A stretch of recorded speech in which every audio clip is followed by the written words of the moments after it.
আমাদের নাকি সিমের মতো করে ফোনও রেজিস্ট্রেশন করতে হবে, তাও আবার এটা কিছু সপ্তাহের মধ্যেই এই প্রক্রিয়াটা শুরু হবে। তো এটা কিন্তু আমরা কমবে সবাই নিউজ পেপার বলি, ইউটিউব বলি, ফেসবুক বলি, সব জায়গায় হালকা পাতলা শুনতে পাচ্ছি। আবার অনেকে দেখা যায় আমার কাছ থেকে এই প্রথম শুনতে পাচ্ছে যে সিমের মতো অ্যান্ড্রয়েড ফোন বা আমাদের জন্য নর্মাল ফোন সেগুলো রেজিস্ট্রেশন করতে হবে। তো আসলেই কি এটা কতটুকু সত্যি বা এটা সম্ভব কিনা, বা এটা শুরু হলে আমাদের জন্য কতটুকু সুবিধা হবে, কতটুকু অসুবিধা হবে, বা কি কি সমস্যা হতে পারে এবং সেগুলো থেকে কিভাবে রেহাই পাবো, সেজন্য আজকের ভিডিও। সবার কাছে রিকোয়েস্ট এইটুকুই করব, ভিডিওটা প্রথম থেকে শেষ পর্যন্ত পুরোটা দেখবেন, কারণ এখানে আমি আপনাদের জন্য প্রয়োজনীয় অনেক ইনফরমেশন দিব যেগুলো আপনারা সবাই যদি জেনে রাখেন নেক্সটে আপনাদেরকে বিপদে পড়তে হবে না। আইটেক স্কুলের পক্ষ থেকে আজকের ভিডিওতে আমি আপনাদের সাথে আছি হাসানাত গাজী। চলুন শুরু করা যাক। সাবস্ক্রাইব করুন আইটেক স্কুল চ্যানেলকে, ঘন্টা বাজিয়ে দিন নিত্য নতুন টিপস সবার আগে পেতে।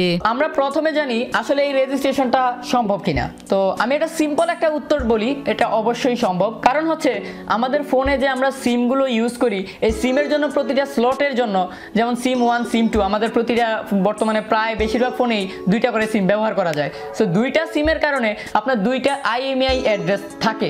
সো এই IMEI অ্যাড্রেসটা বলা যায় IMEI একটা কোড থাকে, সেই IMEI নাম্বারটাই হচ্ছে এখানে মেইন পরিচয় আপনার। তো এই আমরা যদি আমাদের যে কোনো ফোনে, বাটন ফোন বলেন, অ্যান্ড্রয়েড ফোন বলেন, যে কোনো ফোনেই যদি আমরা গিয়ে ডায়াল করি *#06# মানে ডায়াল না *#06# যদি আমরা ক্লিক করি হ্যাশে, তাহলে দেখা যায় যে আমাদের সাথে সাথে 2টা IMEI দেখাবে, বা আপনার সিমে যদি ফোনে যদি একটা সিম থাকে তাহলে আপনাকে একটা IMEI নাম্বার শো করবে। সো এই IMEI নাম্বার দিয়ে এটা আসলে রেজিস্ট্রেশনটা হবে। তো এই সিস্টেমটার জন্য আশা করি অতি শীঘ্রই যদি বাস্তবায়নটা হয়ে যায় তাহলে আপনারা নিজেরাই বুঝতে পারবেন যে আসলে রেজিস্ট্রেশন সিস্টেমটা কিভাবে হচ্ছে। তো সবাই তাহলে এইটুকু বুঝে নেন যে এটা অবশ্যই এই পদ্ধতিটা সম্ভব। আর এখন আমরা আসি আমাদের জন্য এটা কতটুকু লাভজনক বা কতটুকু অসুবিধা হবে। তো সর্বপ্রথম বলি, আমাদের বাংলাদেশে বা সবগুলো দেশেই প্রায় অনেকগুলো ফোন রয়েছে যেগুলোতে দেখা যায় যে ইলিগ্যালভাবে ট্যাক্স দেওয়া ছাড়াই বাংলাদেশে ফোনগুলো ঢুকছে, যেটাকে আমরা বলি আনঅফিসিয়াল। বা দেখা যায় এমন অনেক ফোন রয়েছে যেগুলোর IMEI ইনভ্যালিড, বিকজ ফোনগুলো চুরি করে সেগুলোতে IMEI চেঞ্জ করে নেওয়া হয়। এবং আসলে ফোনের মেইন পরিচয়ই থাকে IMEI, যেটা আমরা জানি যে আমাদের যদি কোনো একটা ভাবে আমাদের ফোনের কোনো IMEI চেঞ্জ করে নেওয়া যায় তাহলে ফোনটার পরিচয় চেঞ্জ হয়ে যায়, যেটা আসলে হ্যাকার লেভেল আছে যারা, বা যারা বলা যায় আমাদের এই টেকনোলজি সেকশনে অনেক ঘাটাঘাটি করে, তারা এই সম্পর্কে একটু ভালোই জানে। সো এই সিস্টেমটার কারণে কি হয়, বাংলাদেশে অনেক ইললিগ্যাল কাজ হয়ে যাচ্ছে এবং দেখা যায় হাইজ্যাক হয়। হাইজ্যাক হলে যে আমাদের যে ফোনগুলো, যে দামি ফোন, যেমন অনেকগুলো অ্যাপেল রয়েছে, স্যামসাং রয়েছে, এই ফোনগুলো কিন্তু পরবর্তীতে IMEI চেঞ্জ করে তারা নিজের নামে আর কি ফোনগুলো চালিয়ে নিচ্ছে। সো এইভাবে দেখা যায় বাংলাদেশে অনেক 2 নম্বরে অনেক দুর্নীতি হয়ে যাচ্ছে। কিন্তু এইগুলো বন্ধ করতে এবং বাংলাদেশে অনেক অনৈতিক কাজ বন্ধ করতে এই সরকারের এই পদক্ষেপ, এবং এটা বলা যায় যদি শুরু হয় আপনি ফুললিভাবে কন্ট্রোলে থাকবেন। আপনি কি করছেন বা কোনো অবৈধ কাজ করছেন কিনা এগুলো আপনাকে দেখাটা পসিবল হবে, যদিও আগেও পসিবল হতো, বাট এখন আরও ইজি হয়ে যাবে।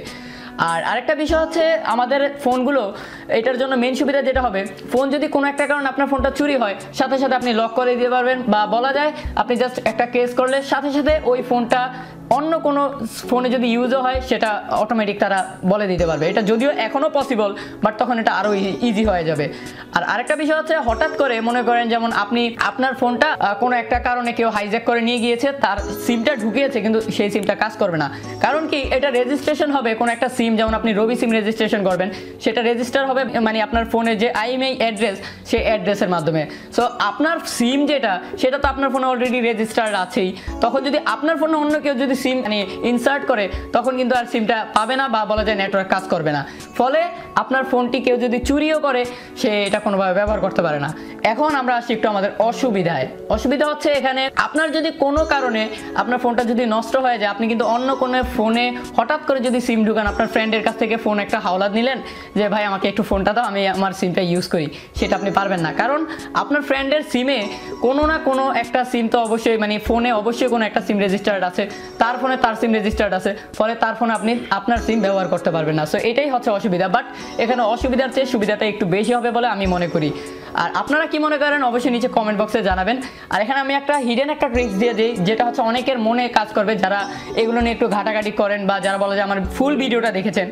তো আসলে এখানে অনেকে ভাববেন যে ভাই আমি তো IMEI চেঞ্জ করতে পারি, আমি নিজের ফোনে নিজেরই IMEI অনেকবার চেঞ্জ করে ঠিক করে নিয়েছি। ফোনে আসলে IMEI অনেক সময় ইনভ্যালিড হয়ে যায়, পরবর্তীতে এটা চেঞ্জ করা যায়। তো আপনি বলবেন যে ভাই এখানে তো অনেকগুলো ইললিগ্যাল কাজ হতে পারে, যেমন হচ্ছে আপনার ফোনের আইএমইআইটা আমি যদি জানি, আপনার ফোনের পরিচয় দিয়ে আমি অনেক 2 নাম্বার কাজ করতে পারবো। এটা কিন্তু এখন সবার একটা ধারণা হয়ে যেতে পারে, কিন্তু আসলে এটা পসিবল না। কারণ হচ্ছে একটা আইএমইআই দিলে একই সাথে একটা সিমই চলবে, কারণ প্রতিটা সিমের জন্য আলাদা আলাদা আইএমইআই থাকবে। এখন যেমন ধরুন আপনি বলতে চাচ্ছেন যে ভাই আমি রেজিস্টারও করলাম না, একটা নতুন ফোন কিনলাম, এটা কোনো সিমই রেজিস্টার করলাম না, বা এই ফোনটা আমি কোনোভাবে রেজিস্ট্রেশন করলাম না, তাহলে দেখা যায় আমার এই ফোনের আইএমইআই অলরেডি একটা ফোনের কাছে আছে, আমার কাছেও আছে, কেউ একজন ক্লোন করে রেখেছে, তাহলে সেও সিম ঢুকালো, আমিও সিম ঢুকালাম, তো আমার আইএমইআই দিয়ে 2টা সিম চলছে। তো এটা আসলে কোনোভাবে পসিবল না, কারণ হচ্ছে একটা আইএমইআই দিয়ে একসাথে একটা সিমই চলবে। সো আপনার আইএমইআই যদি কেউ কপি করে থাকে বা কোনো হ্যাকার যদি কোনোভাবে আপনার আইএমইআই জানে, সে আপনার পরিচয় দিয়ে 2 নম্বরে কোনো একটা কাজ করতে যদি চায়ও পারবে না। কারণ হচ্ছে সেইখানে আপনাকে তার নেটওয়ার্ক পেলে আপনার কাছে পাইবে না, বা দেখা যায় হঠাৎ করে আপনার নেটওয়ার্ক পাবে না, তার নেটওয়ার্ক পাবে, তার নেটওয়ার্ক পাবে, আপনার নেটওয়ার্ক পাবে না। তখন আপনি বুঝতে পারবেন আপনার আইএমইআই নিয়ে কোনো একটা গন্ডগোল হচ্ছে, এবং আপনি সাথে সাথে পুলিশকে ইনফর্ম করতে পারবেন। সো এই ছিল আজকের ভিডিও। আশা করি আপনারা সবাই বুঝতে পেরেছেন এটা আমাদের জন্য কতটুকু সুবিধাজনক হতে যাচ্ছে। আর আপনাদের কাছে এখন রিকোয়েস্ট এইটুকুই করব, অবশ্যই ভিডিওটিতে একটা লাইক দিবেন আর কমেন্ট করে আপনি আপনার মতামত জানাবেন ভিডিওটি কেমন হয়েছে, বা পরবর্তীতে এই আইএমইআই নিয়ে কি সমস্যা হতে পারে বা আপনার মতামতটা কি। আর আইটেক স্কুল চ্যানেলের নাম যদি আপনি নতুন দেখে থাকেন বা আমার চেহারা যদি নতুন দেখে থাকেন, তাহলে আমি আপনাকে রিকোয়েস্ট করব অবশ্যই নিচে একটা লাল রঙের সাবস্ক্রাইব বাটন রয়েছে, সেটাতে ক্লিক করে ফ্রিতে চ্যানেলটা সাবস্ক্রাইব করুন, এবং পাশে একটা ঘন্টা বাটন চলে আসবে, সেটাতে ক্লিক করে 2টা ঘন্টা বাজিয়ে দিন। যদি ঘন্টাটা বাজান তাহলে বুঝবেন আপনি পরবর্তীতে আমরা যে কোনো টিপস অ্যান্ড ট্রিক্স বা যে কোনো আপডেট ভিডিও দিই আপনার কাছে একেবারে ফ্রিতে পৌঁছে যাবে, এবং আপনি চাইলে সেগুলো দেখতে পারবেন। সেই পর্যন্ত ভালো থাকুন, সুস্থ থাকুন, দেখা হবে পরবর্তী টিউটোরিয়ালে। আল্লাহ হাফেজ।